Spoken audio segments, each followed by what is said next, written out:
we need to talk a little bit about Labour again. With the party shift to the right, Starmer overturned Corbyn's political promises and those that he himself had made when he took office as opposition leader. The Politico magazine recently published a list of his U-turns, which is quite interesting. And this includes, for example, that the utility companies should not be privatized after all, that exorbitant tuition fees at British universities remain due to a lack of funds, that the top tax rate will not be increased, or that licenses for oil and gas drilling granted by the Tories will now remain. And those were just a few of the corrective maneuvers. You know that I'm criticizing Starmer for his deceiving promises on Brexit, but that's not all that he can be criticized for. Britain's Conservatives and their enthusiastic chairman Greg Hands have kept tabs on the mounting number of high-profile U-turns from the opposition Labour leader, who looks likely to lead the country's next government. The polls at least say so at the moment. While some see a willingness to shear off unappealing or unrealistic bits of Labour's programme after a colossal defeat under Jeremy Corbyn in 2019, others cry sellout as an opposition leader who once loyally served Corbyn and shift to an unshamed centrist. In a botched reshuffle following disappointing local election results and a major by-election defeat in Hartlepool, Starmer attempted to clip the wings of his deputy leader Angela Rayner, seen as being on the left of the party. And Rayner, whose deputy leader role is elected by members and therefore untouchable, was sacked from her role as party chair and national campaigns coordinator, as Starmer's team sought to blame her for the poor results at the time. But following a backlash from the Labour left and other senior party figures, Rayner ended up with several senior roles and a near farcical list of job titles. So much for the power play.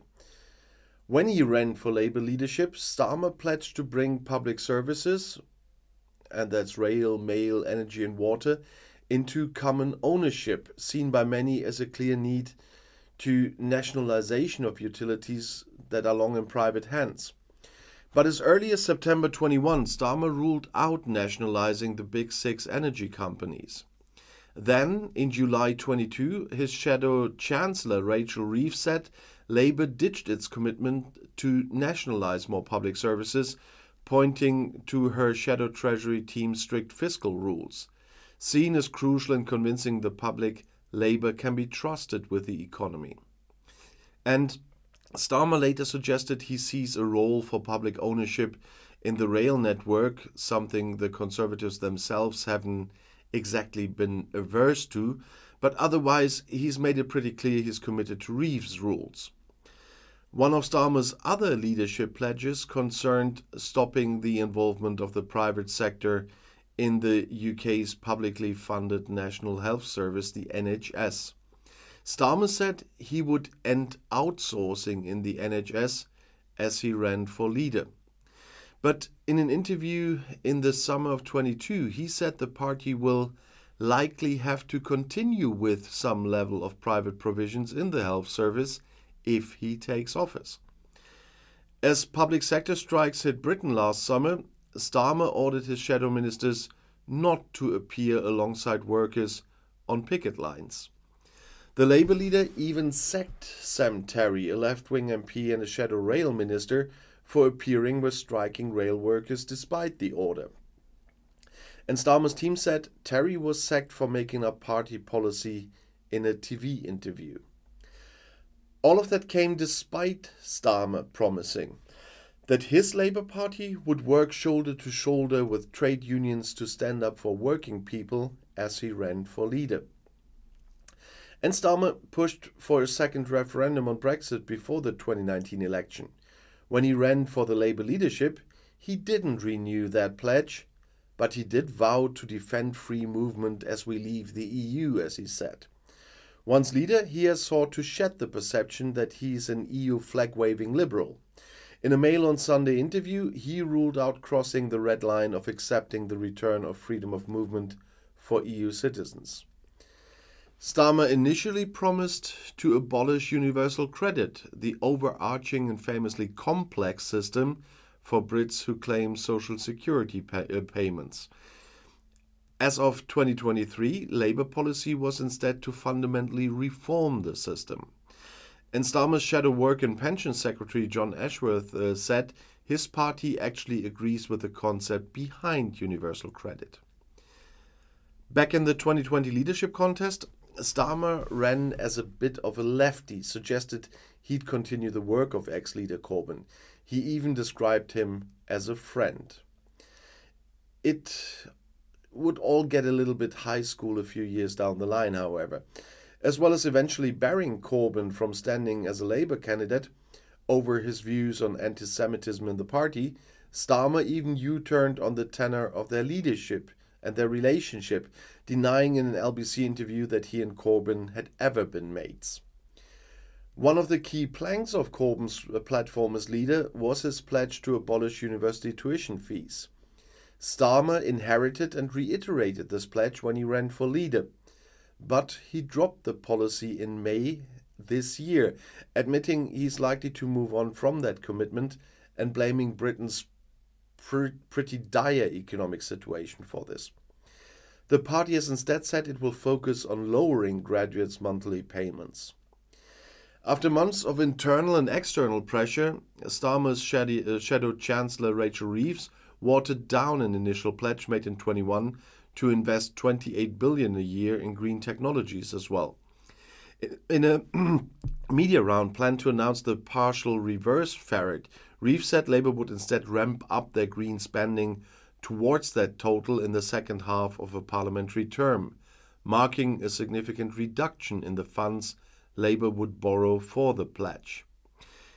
In an interview with the Sunday Times at the start of the year, Labour's shadow education secretary Bridget Phillipson announced Starmer's ambitious childcare plans, pledging that the party would guarantee childcare from the end of parental leave until the end of primary school, NHS style. But we have to fast forward here in less than 6 months, and you'll find The Guardian reporting that shadow ministers are exploring other options. And a Labour spokesperson told the newspaper that an expansion of childcare to all children is not Labour's policy. The first 9 words of, you guessed it, Starmer's list of 2020 leadership pledges couldn't be clearer. Increase income tax for the top 5% of earners. And 3 years down the line, and Starmer was still being clear, but in the opposite direction.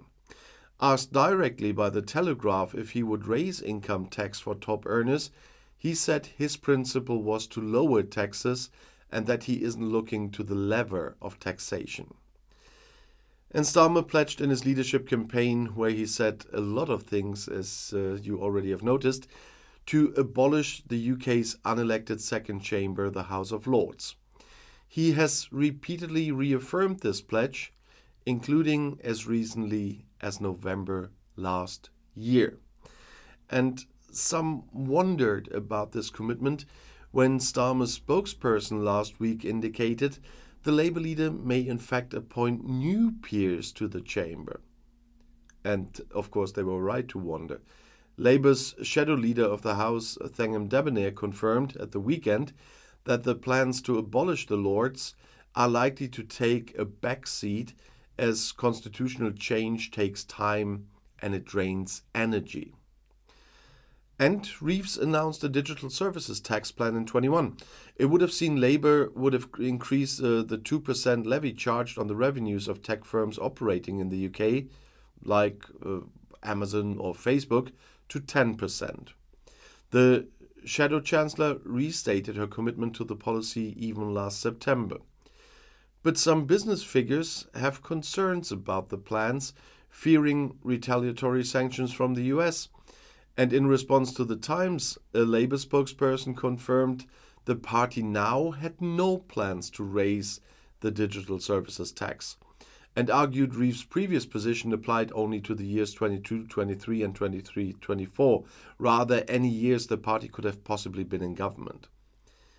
Britain's sky-high housing costs are only climbing further as well, so a hint rents be kept by a Labour government certainly excited campaigners.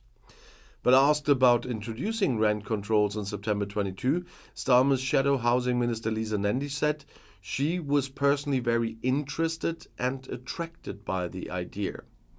Doing nothing is not an option, is what Nandy told a Labour conference fringe event.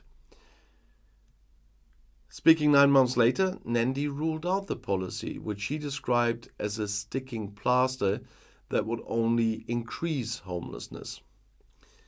Amid a stink over the clean air policies of London's Labour Mayor Sadiq Khan, Keir Starmer in December backed Khan's plan to expand this ultra-low emission zones into Greater London, ULEZ, you remember. But as a by-election loomed in Uxbridge, where the change keeps coming up on the doorstep, Starmer changed position and backed his candidate Danny Beales, who said was right to raise concerns and call for delay to the scheme. And pressed repeatedly on whether he still backs implementing the scheme to Khan's timetable, Starmer wouldn't say. Heinous, inhuman and obscene, that's what the Labour top team is no fan of the Conservatives' two-child benefit cap as well, which prevents British parents from claiming welfare benefits for more than 2 children, and they have made it quite clear. And Keir Starmer too had promised to scrap the policy when he ran for leader. But guess what? In July 23, Starmer's new position is that a Labour government is not changing that policy. Given the internal row that greeted his words, there is another U-turn in the offing. And Starmer's been trying to walk a fine line on Britain's gender recognition laws as well. And the Conservatives are keen to exploit what they see as vacillation. And the Labour leader previously promised to scrap the current need for a transgender person to obtain a medical diagnosis of gender dysphoria before being eligible to legally change their sex. But in a significant shift unveiled in summer 23, the party's Equalities Minister Annalise Dodds committed only to modernising the Gender Recognition Act with a focus on removing invasive bureaucracy.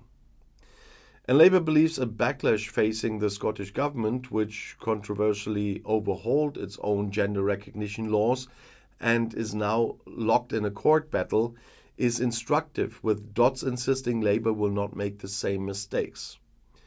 Requiring a diagnosis upholds legitimacy of applications and confidence in the system, she argued. The Financial Times reported on August that Labour's National Policy Forum has watered down plans to strengthen workers' rights, including a 2021 pledge to create a single worker status for all but the genuinely self-employed. A Labour official didn't deny the story to Politico, for example, saying businesses are no longer running scared of us, but running towards us, whether that's donating money or sitting down with us to write our plans for growth. And so you see that there are reasons why I'm not very fond of Labour. I'm not very fond of the current Conservatives, but Labour is not doing a very good job at the moment to be different. So as I said many times before, looking at what's happening there, if voters will decide between the Conservatives and Labour, if nothing changes, this will just be a choice between two bets, to be honest. And that is not a good thing. The people should have a real choice of two different things.